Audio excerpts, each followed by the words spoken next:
சென்னையில் இன்று ஒரே நாளில் மாஞ்சா நூல் காற்றாடி கழுத்தை அறுத்து ஒரு சிறு குழந்தையும் மற்ற ஒரு நபரும் பாதிக்கப்பட்டு அவர்கள் மருத்துவமனையில் அனுமதிக்கப்பட்ட நிலையில் இது தொடர்பாக வழக்கும் பதிவு செய்யப்பட்டது. வியாசர்பாடி காவல் நிலையத்தில் வழக்கு பதிவு செய்யப்பட்ட சூழ்நிலையில் இது தொடர்பாக 10 பேர் கைது செய்யப்பட்டிருக்கிறார்கள் என்பது காவல்துறையினுடைய தகவலாக இருக்கிறது. சென்னை வியாசர்பாடியில் மாஞ்சா நூலுடன் காற்றாடி பறக்க விடப்பட்ட 10 பேர் கைது செய்யப்பட்டிருக்கிறார்கள். 2 வழக்குகளில் 3 சிறுவர்கள் உட்பட 10 பேர் என்பது தெரிய வந்திருக்கிறது. அவர்களிடமிருந்து 100க்கும் மேற்பட்ட காற்றாடிகள் மாஞ்சா நூல்கள் பறிமுதல் செய்யப்பட்டிருக்கின்றன.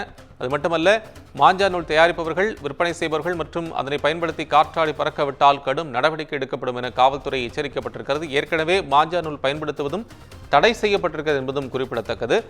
இந்த சூழ்நிலையில் இன்று ஒரு குழந்தை உட்பட 2 பாதிக்கப்பட்ட நிலையில் அந்த குழந்தைக்கு 7 தையலும் போடப்பட்டிருக்கிறது. இந்த சூழ்நிலையில் தொடர்பாக வழக்கு பதிவு செய்யப்பட்டு கைது நடவடிக்கை பாய்ந்திருக்கிறது. 10 பேர், 3 சிறுவர்கள் உட்பட 10 பேர் கைது செய்யப்பட்டிருக்கிறார்கள்.